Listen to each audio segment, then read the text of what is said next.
Oops, forgot your ticket. Go home, maybe next trip. Sarah's voice was sweet as sugar, but her eyes held the satisfaction of a cat who'd just cornered a mouse.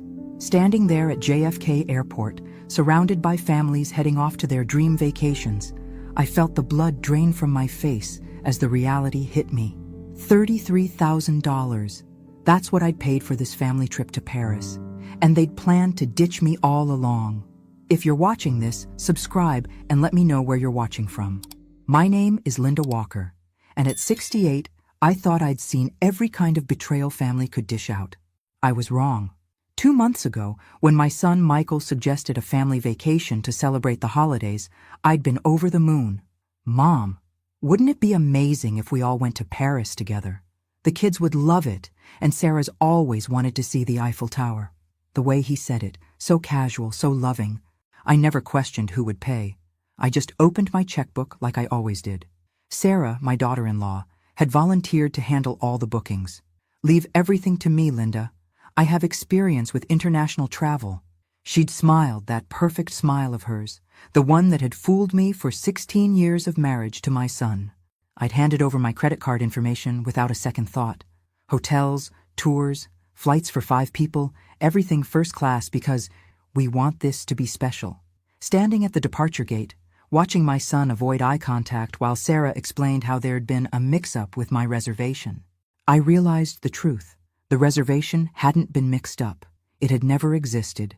They'd taken my money, planned their dream vacation, and never intended for me to be part of it. My grandson Jake, 14 years old, looked mortified. My granddaughter Emma, 16, was staring at her phone, pretending this wasn't happening.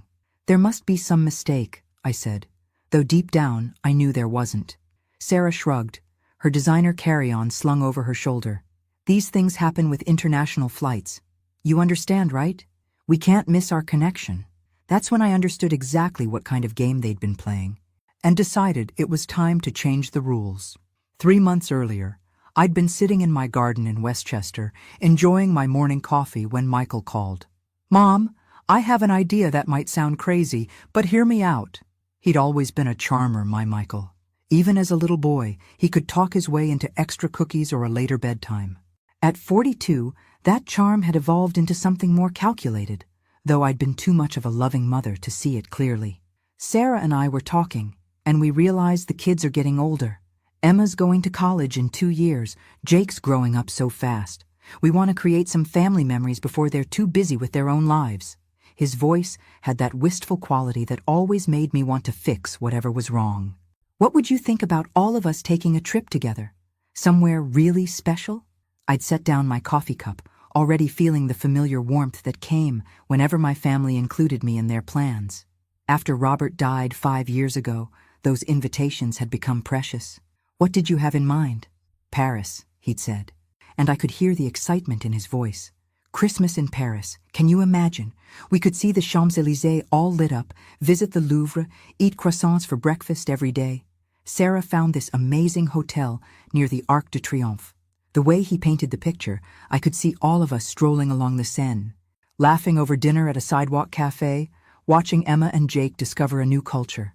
It sounded perfect. Too perfect, my practical side whispered, but I shushed that voice. This was my family wanting to spend time with me. It sounds wonderful, sweetheart. When were you thinking? December 15th through the 23rd. I know it's expensive, especially for 5 people, but we've been saving up. That should have been my first clue. Michael worked in insurance sales, decent money, but nothing spectacular. Sarah had a part-time job at a boutique. The kind of Paris vacation he was describing would cost more than they made in several months. But when someone you love presents you with a dream, you don't analyze the budget. You just say yes and figure out how to make it happen. How much are we talking about? Around $30,000 for everything. Hotels, flights, tours, nice restaurants. I know it's a lot, but think about the memories we'd create. His voice took on that persuasive tone I recognized from his sales work. The kids would remember this trip for the rest of their lives. I didn't hesitate. Consider it my early Christmas gift to the family. That afternoon, I'd called Sarah to discuss the details. She'd been bubbling with enthusiasm, already having researched restaurants and museums. Oh, Linda, this is going to be incredible. I'll handle all the bookings since I'm better with computers, and we can coordinate everything perfectly. Looking back now, standing in that airport watching my family prepare to board without me, I wondered how I'd missed the calculation behind her eagerness. The first red flag should have been the secrecy. In the weeks following our initial conversation, whenever I tried to discuss the trip details, Sarah would deflect. "Don't worry about it, Linda. I have everything under control."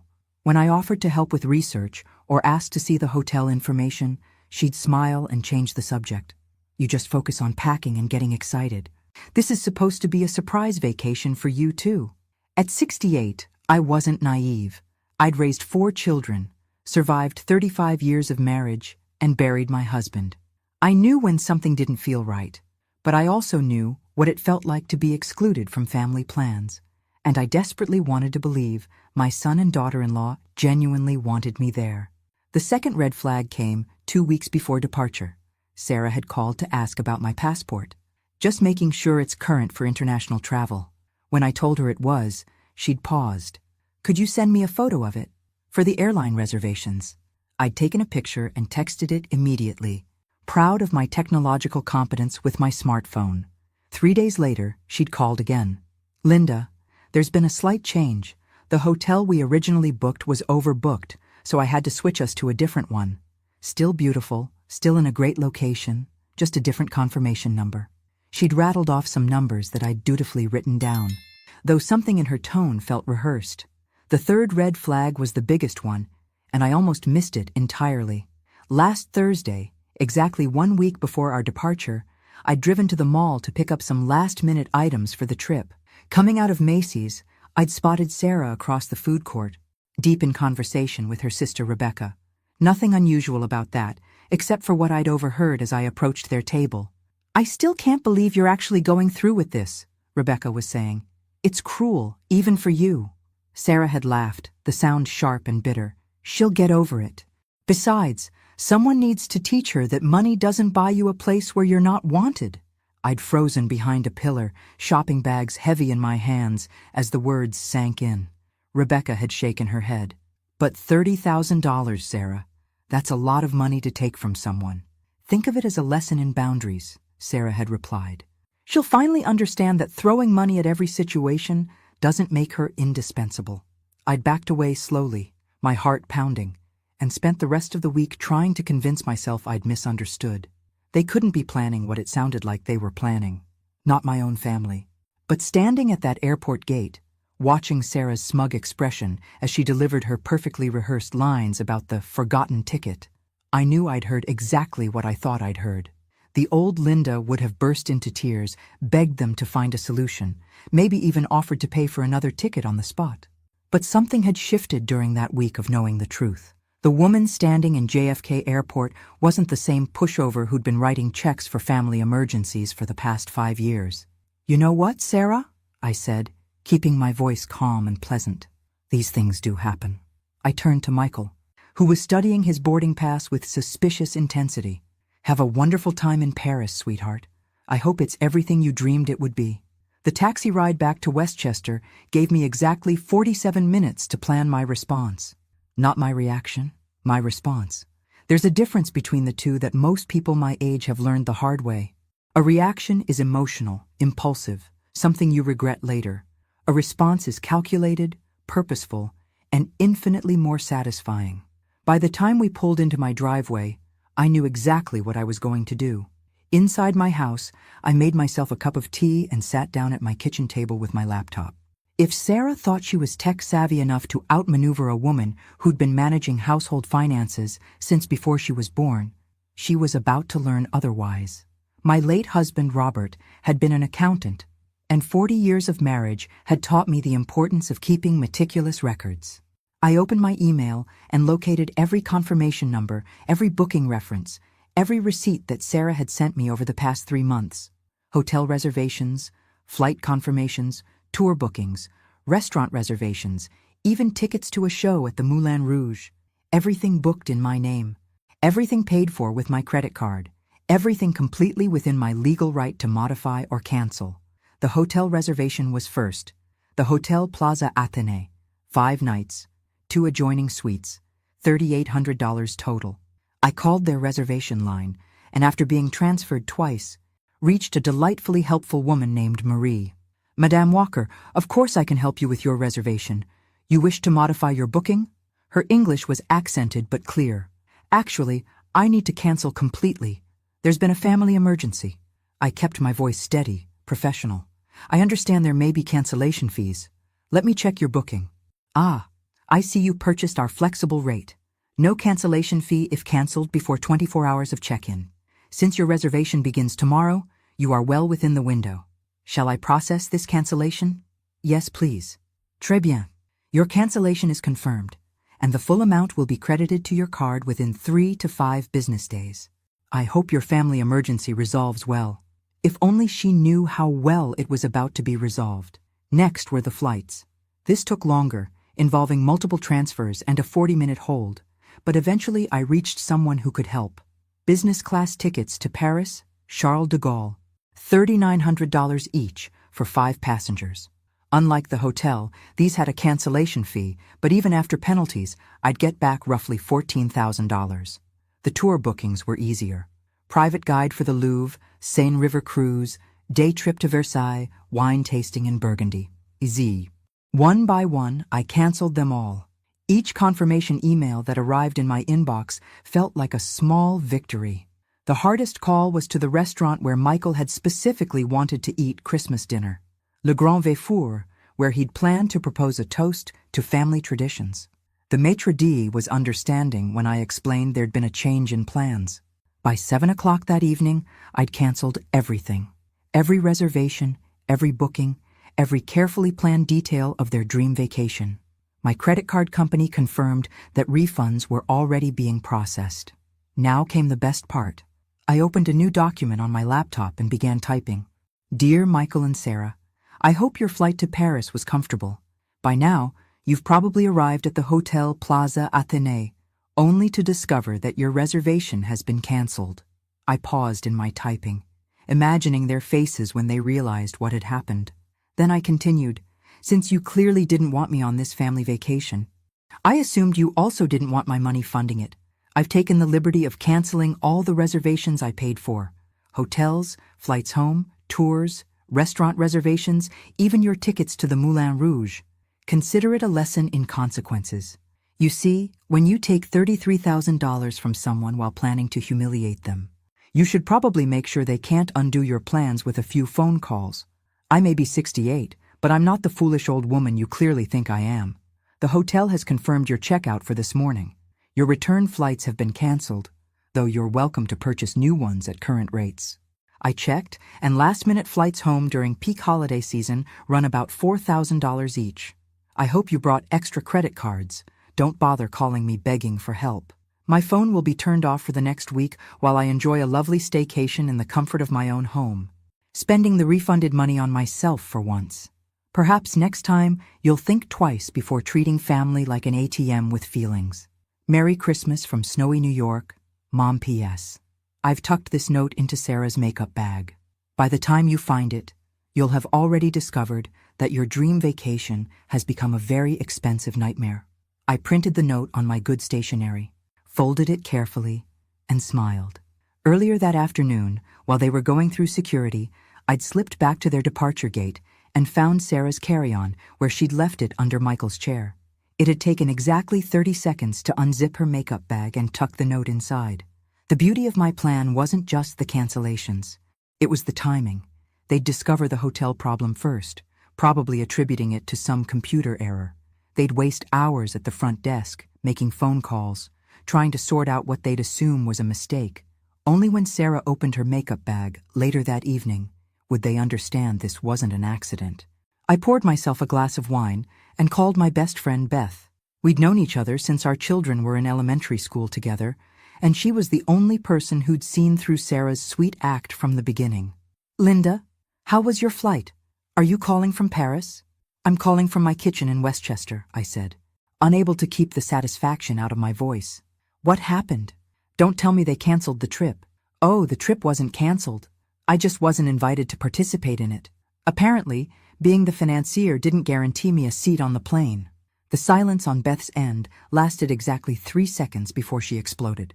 They did not leave you at the airport. Please tell me you're joking. They left me at the airport. But don't worry, I made sure their vacation will be memorable for all the wrong reasons. I told her everything. The overheard conversation, the airport humiliation, and my afternoon of systematic reservation cancellations. By the time I finished, Beth was laughing so hard she was crying. Linda Walker, you magnificent woman. I've been waiting 16 years for you to stand up to that manipulative little witch. I should have done it sooner. The important thing is you did it now. How do you feel? I considered the question seriously. How did I feel? Free, I said finally. For the first time in years, I feel completely free. That night, I slept better than I had in months. The first text arrived at 2:47 a.m. my time, which meant it was 8:47 a.m. in Paris. I knew this because I'd been lying awake, unable to sleep despite my earlier exhaustion, checking my phone every few minutes. When it finally buzzed, I felt a jolt of satisfaction that was better than caffeine. Mom called me immediately. There's been some kind of mistake with the hotel. Michael's message was followed 30 seconds later by another one. They're saying our reservation was canceled. We're standing in the lobby with our luggage and 2 crying kids. I turned my phone face down and went back to sleep. The next barrage came 2 hours later. 7 messages in rapid succession, each one more frantic than the last. The hotel manager won't help us. We can't find another room anywhere.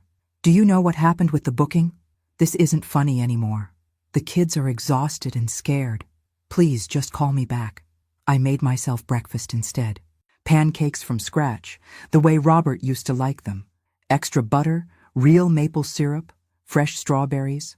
I ate slowly, savoring each bite while my phone continued to buzz against the kitchen counter. Around noon, Sarah's number appeared on my screen. I let it go to voicemail, then played the message on speaker. Linda! Her voice was tight with controlled fury. I don't know what game you think you're playing, but this needs to stop right now. We're in a foreign country with 2 children, and we need somewhere to stay.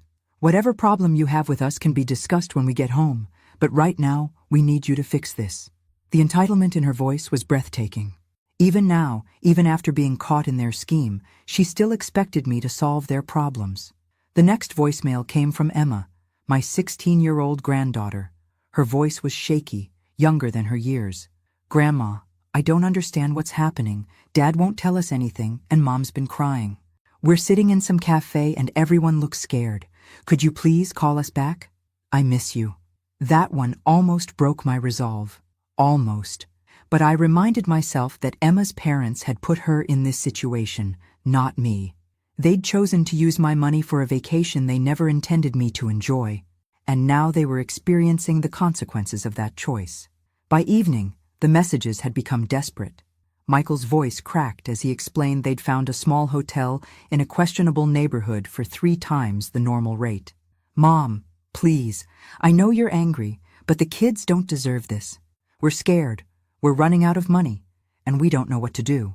I turned my phone off and spent the evening wrapping Christmas presents for my neighbor's children. Real presents, bought with care and thought, not money thrown at a problem to make it disappear. The next morning I turned my phone back on to find 43 missed calls and 17 voicemails. The progression told a story. Confusion, then panic, then fury, then desperate pleading. The final message was from Sarah, and her voice was pure venom. You vindictive old bitch, I hope you're happy. We're stuck in Paris with no money and no way home, and it's all because you couldn't handle being left out of one little trip. This is exactly why nobody wants you around. You're toxic, selfish, and pathetic. Don't expect to see your grandchildren again when we get back. I deleted the message and made myself another cup of coffee. Sarah had just revealed her true self completely, and I'd captured it all on voicemail. Sometimes the best response is giving people enough rope to hang themselves. But her threat about the grandchildren had hit its mark. That evening, as I sat in my living room watching the snow fall outside, I wondered if my moment of satisfaction had cost me the relationship with Emma and Jake. That's when my phone rang one more time, and I saw a number I didn't recognize. The unknown number turned out to be Emma, calling from the hotel lobby phone because Sarah had confiscated her cell phone. My granddaughter's voice was small and scared. Nothing like the confident teenager I knew. Grandma, I'm sorry to bother you, but I'm really confused about what's happening." She spoke in whispers, clearly trying not to be overheard. "Mom and Dad keep arguing about money and hotels, and Dad looks like he might cry. Mom threw her phone across the room, and now it's broken." I closed my eyes, feeling the weight of what I'd set in motion. "Are you safe, sweetheart? Are you somewhere warm with food?" We're in this tiny hotel room with 2 beds and no heat. The bathroom smells weird, and there's mold on the ceiling. Mom bought bread and cheese from a corner store because she said we can't afford restaurants anymore. Emma's voice cracked.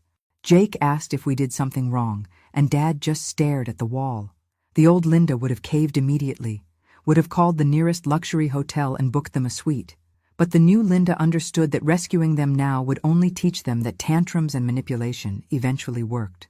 "Emma, honey, I need you to understand something. This situation isn't about you or Jake. It's about choices your parents made without thinking about the consequences." "But what choices? What happened to our hotel? Dad keeps saying there was a computer error, but Mom keeps screaming about how you ruined everything." Smart girl. At 16, she was already seeing through her parents' lies. "Your mother and father planned this vacation using my money, but they never intended for me to come with you. They left me at the airport in New York."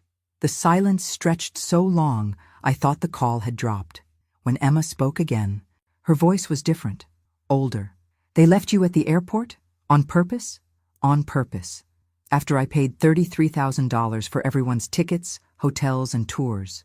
"Oh my God." She was quiet again. "That's why you canceled everything. You canceled it all because they ditched you. I canceled everything because someone needed to show them that actions have consequences. I'm sorry you and Jake got caught in the middle, but your parents put you there, not me. Mom said you were being spiteful, but you were supposed to come with us, weren't you? This was supposed to be a family trip." I could hear the pieces clicking together in her teenage mind. "She lied to me. She said you decided at the last minute that you didn't want to travel. I never decided any such thing. I was at the airport with my suitcase, ready to board, when your mother announced there had been a mix-up with my ticket." Emma's breathing was shaky. "I'm so sorry, Grandma. I didn't know.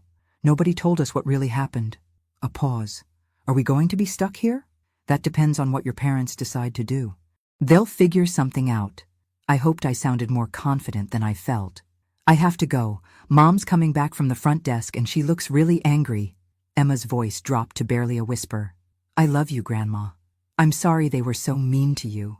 The line went dead, and I sat in my quiet house feeling the full weight of what I'd done. My grandchildren were innocent victims in this mess, and seeing them suffer because of their parents' greed and my revenge was harder than I'd anticipated. But sometimes the only way to teach bullies a lesson is to stop enabling their behavior, even when innocent people get hurt in the process. The next 3 days passed in relative silence. No frantic calls, no desperate voicemails, no angry threats. Just the occasional text from Emma, sent when she could sneak access to the hotel's computer, updating me on their situation. They'd moved to an even cheaper hotel. Sarah had attempted to charm the American embassy into helping them, but diplomatic staff weren't in the business of solving vacation funding problems for entitled Americans. Michael had tried calling his boss for an advance on his salary, but being told your son-in-law abandoned his mother at the airport didn't exactly inspire generosity. Sarah's sister, Rebecca, the same one who'd questioned the morality of their plan, had refused to wire money for return flights. "You made your bed," had been her exact words, according to Emma. I spent those 3 days doing something I hadn't done in years, focusing entirely on myself.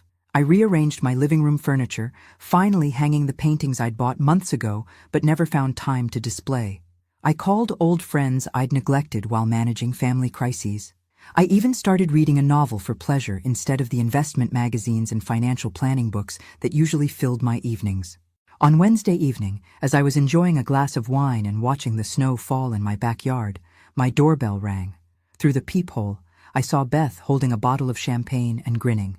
"I brought reinforcements," she announced when I opened the door. "We're celebrating your newfound backbone." We settled in my living room with the champagne and a plate of cheese and crackers. Beth had been following the saga through my updates, and she was practically glowing with vicarious satisfaction. "Have you heard anything today?" she asked. Emma managed to send an email from the hotel lobby. Apparently, Michael spent the morning at the airport trying to negotiate standby seats on flights home. The cheapest options are still $3,000 per person because it's peak holiday season. Beth nearly choked on her champagne. $15,000? They'd need to pay $15,000 to get home? Unless they want to stay in Paris until after New Year's when prices drop. But from what Emma described, their current accommodation wouldn't survive that long without causing some kind of international incident. This is better than Christmas morning, Beth laughed. I'm sorry. I know they're your family, but watching Sarah finally face consequences for her behavior is deeply satisfying. I had to admit I agreed, though the grandchildren's involvement still bothered me. Emma seems to be handling it better than Jake. She's old enough to understand what really happened, but Jake keeps asking why Grandma doesn't love them anymore. He'll understand when he's older. Right now, he's seeing his parents' choices play out, and that's a valuable lesson, even if it's painful. We were interrupted by my phone ringing. The display showed Michael's number, and I hesitated. Beth raised an eyebrow. Are you going to answer it? I let it go to voicemail. Whatever he had to say, I could listen to it on my own terms. The message was different from his previous desperate pleas. His voice was calm, measured, almost businesslike. Mom, I know you're screening my calls, and I don't blame you. What we did was wrong, inexcusably wrong. Sarah convinced me it was just a harmless way to take a family vacation without complications. But leaving you at the airport was cruel, and using your money to do it was theft. Beth leaned forward, clearly impressed by this change in tone. I'm calling because I want you to know that I've figured out a way to get us home. I won't ask you for money, and I won't ask you to fix what we broke. But I need you to know that Emma and Jake had nothing to do with this plan. They thought you were coming with us until the very last minute. When we get home, Sarah and I will face whatever consequences you think are appropriate. But please don't punish the kids for our mistakes. The message ended, and I stared at my phone. This was the son I remembered from before he married Sarah, the one who took responsibility for his actions instead of making excuses. Well, Beth said, that was unexpected. He almost sounded like a grown-up. Before I could respond, another call came in. This time, it was an international number I didn't recognize. The voice on the other end was crisp, professional, with a slight French accent. Mrs. Walker, this is Inspector Dubois with the Paris Police Prefecture. I'm calling regarding an incident involving your family members. My blood ran cold. Images of accidents, emergencies, hospitals flashed through my mind. Are they hurt? What happened? No, madame, they are not hurt, but they are in custody for attempting to leave their hotel without paying their bill. The hotel manager called us when they tried to, skip out on their charges. I sank into my chair, Beth watching with growing alarm. They were arrested? Detained for questioning. The hotel bill is approximately €2,000. Your son claims there has been a misunderstanding with their travel arrangements, but the hotel requires payment before they can be released. €2,000, roughly $2,400, 3 days in a budget hotel, plus meals charged to their room, plus whatever other expenses they'd accumulated. Sarah's plan to live cheaply until they figured out a way home had clearly backfired. Inspector, I need to understand something. Are my grandchildren involved in this? The children are with your son and daughter-in-law, yes. They are not in trouble, but they cannot leave until the bill is resolved. Emma and Jake were sitting in a French police station because their parents couldn't pay a hotel bill. The image of my 16-year-old granddaughter trying to understand why police officers were speaking rapid French to her father made my chest tight. What are my options, Inspector? The hotel will accept payment by international wire transfer or credit card. If payment is received, your family can be released immediately. If not, he paused diplomatically, the French legal system will need to become involved. I looked at Beth, who was mouthing, "Don't do it," while shaking her head vigorously. She was right. Paying their hotel bill would send exactly the wrong message. It would tell Michael and Sarah that no matter how badly they behaved, Grandma would always bail them out in the end. But Emma and Jake didn't deserve to spend Christmas Eve in a police station. Inspector, can you separate the children from this situation? Find somewhere safe for them to stay while their parents sort out their legal issues? We can contact the American consulate for assistance with the minors, but it will take time to arrange proper guardianship, perhaps several days. Several days. Emma and Jake would spend Christmas in some kind of French government facility while their parents faced fraud charges. I closed my eyes and made a decision I hoped I wouldn't regret. I'll pay the hotel bill, but only the basic charges, room and any meals that were already included. Nothing extra. Très bien, madame. I will arrange for the hotel to contact you directly for payment information. Your family should be released within the hour. After I hung up, Beth stared at me with disappointment. Linda, you just rewarded their terrible behavior. I saved my grandchildren from spending Christmas in French social services. There's a difference. And now Sarah knows that no matter what she does, you'll rescue them if she puts the kids in danger. I hadn't thought of it that way, but Beth was right. By paying the hotel bill, I'd essentially handed Sarah a blueprint for future manipulation. Threaten the grandchildren's well-being, and Grandma would cave. That realization made me angrier than everything else combined.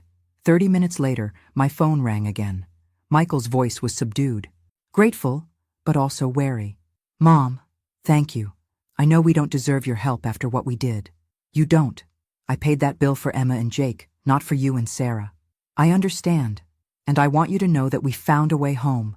My boss agreed to advance me enough money for economy flights tomorrow. We'll be back in New York by Christmas Eve. Good. I paused, choosing my words carefully. Michael, when you get home, you and I need to have a very serious conversation about boundaries and about the difference between family support and financial exploitation. I know, you're right, about everything. Sarah threatens to keep the grandchildren away from me. That threat ends now. If she tries to use Emma and Jake as weapons against me, she'll discover exactly how serious I can be about protecting what matters to me. The silence on his end told me he understood, but I had a feeling the real confrontation was still to come. They returned to New York on Christmas Eve, and I spent Christmas Day alone by choice. I'd received tentative invitations from neighbors and friends, but I wanted the quiet to think about what came next. The woman who'd written those checks for years without question was gone. The woman who'd canceled a $33,000 vacation in an afternoon was still figuring out who she wanted to be. The day after Christmas, Emma called. She was at home, and from the sound of her voice, she'd been crying. Grandma, can I come see you? Just me, not my parents. Of course, sweetheart. Do you need me to pick you up? Mom said she'll drive me over, but she wants to talk to you first. I almost laughed. Sarah wanted to talk to me. After everything that had happened, she still thought she could manipulate her way back into my good graces. Tell your mother she can drop you off, but I'm not interested in talking to her right now. An hour later, Sarah's car pulled into my driveway. I watched from my window as Emma got out. Then Sarah rolled down her window and called out, Linda, we need to talk. I opened my front door and stepped onto the porch. We have nothing to discuss, Sarah. You nearly destroyed our family, she shouted across my front yard. Do you have any idea what you put us through? The audacity was breathtaking. I put you through? You stole my money and left me at the airport. We weren't stealing anything. We were giving you what you always claim you want, more family time. Emma had been standing frozen between us, but now she walked toward the house. Mom, just go. You're making it worse. Emma, get back in this car right now. We're not done talking about this. I stepped forward. Emma is 16 years old, and she's welcome to visit her grandmother anytime she wants. Drive away, Sarah. You can't turn my children against me. I haven't turned anyone against you. You've done that yourself. I put my arm around Emma's shoulders. Emma, go inside and make yourself some hot chocolate. Your mother was just leaving. Sarah sat in her car for a full minute, engine running, glaring at us. Finally, she drove off with a screech of tires that I'm sure my neighbors appreciated. Inside, Emma collapsed on my sofa and started crying in earnest. Grandma, they've been fighting nonstop since we got home. Dad keeps apologizing to Mom for letting you embarrass the family, and Mom keeps screaming about how she's never been so humiliated in her life. I handed her a box of tissues. I'm sorry you're caught in the middle of this. I'm not caught in the middle. I know exactly what happened. Emma looked up at me with her father's eyes, but with a steadiness that reminded me of myself. Mom showed me the bank statements yesterday. She wanted to prove to me how generous you've been over the years, thinking it would make me feel guilty about what you did in Paris. What did the statements show? Everything. Grandma, every check you've written to them for the past 5 years. Their mortgage payments, car payments, the kids' school fees, Christmas gifts, vacation money, even groceries sometimes. Emma's voice was getting stronger. $47,000 last year alone, and that doesn't count the Paris trip. I sat down heavily. I'd known I was being generous, but seeing the total spelled out in black and white was startling even to me. Mom thought showing me those numbers would prove that you owe us, that we deserve your money because we're family. But all it proved to me was that you've been taking care of us for years while getting nothing back but demands for more money. Emma wiped her eyes and looked at me directly. I want you to know that Jake and I never asked for any of it. We didn't know about the mortgage payments or the car loans or any of it. We thought Dad just had a really good job. I know, sweetheart. Mom's already planning the next thing. She was on the phone with Dad's boss yesterday, trying to get him a raise so they can maintain their lifestyle without depending on Linda's guilt money. That's exactly what she called it. Guilt money. Something cold settled in my stomach. Sarah wasn't learning from this experience. She was adapting to it, looking for new ways to manipulate the situation to her advantage. Emma, I need to ask you something important. Do you feel safe at home? Are your parents taking their anger about me out on you or Jake? She hesitated. They're not hitting us or anything, but the fighting is constant, and they keep asking us to take sides. Mom wants us to be angry at you for ruining our vacation, and Dad keeps asking if we think he's a bad father for what happened. That's when I made the decision that would change everything. The next morning, I called my attorney, James Morrison, and made an appointment for that afternoon. I'd been thinking about Emma's words all night, about the $47,000 I'd given them just last year, about Sarah's comment about guilt money, and about the pattern of behavior that wasn't going to stop just because they'd been embarrassed in Paris. James listened to my story without interruption, occasionally making notes in his careful handwriting. When I finished, he leaned back in his chair and whistled softly. Linda, what you're describing is a classic case of elder financial abuse. The fact that it's coming from family members doesn't make it less serious. I want to make some changes to my will, I said, and I want to establish some boundaries that have legal backing. What did you have in mind? I want to set up education trusts for Emma and Jake, college, graduate school, whatever they need. But I want the money protected so their parents can't access it for their own expenses. James nodded approvingly. That's wise. What about your other assets? I'm removing Michael and Sarah as beneficiaries. The house, my investments, everything except the children's education funds will go to charity. Are you sure about that? That's a significant change. I thought about the past 5 years, about writing check after check while getting nothing but demands for more, about being left at the airport after paying for their dream vacation, about Sarah's plan to teach me that money doesn't buy you a place where you're not wanted. I'm absolutely sure, but I want them to know about the change immediately. No surprises after I'm gone.